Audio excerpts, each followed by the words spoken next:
ابھی ہم لوگ کو آپ لوگ نہیں تو مدد کریں، نہیں تو علاج کے لیے درخواست کریں۔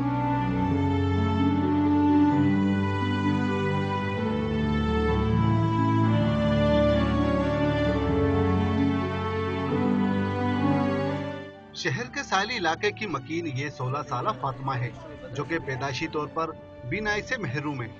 اس گھر کے 7 بہن بھائیوں میں سے فاطمہ سمیت 4 بچے نابینا ہیں۔ علاج کی امید لگائے بیٹھے ان بچوں کو ایک وقت تک کا کھانا میسر نہیں۔ یہ بچے حافظ قرآن بھی ہیں۔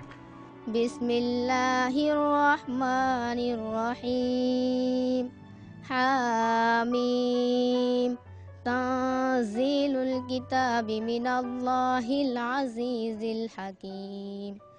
ان بچوں کا والد انتقال کر چکا ہے، کمانے والا کوئی نہیں ہے۔ ایک والدہ ہے جسے انتظار ہے کہ کوئی مخیر شخص اس کے بچوں کا علاج کرائے۔ باپ تو مر گیا نا، اور کمانے والا ہے نہیں ہے، جو بڑا والا وہ سب نابینا ہے۔ اس سے بڑا ایک بچہ ہے، وہ دن کو 50 روپیہ بھی کماتا، 100 روپیہ بھی کماتا۔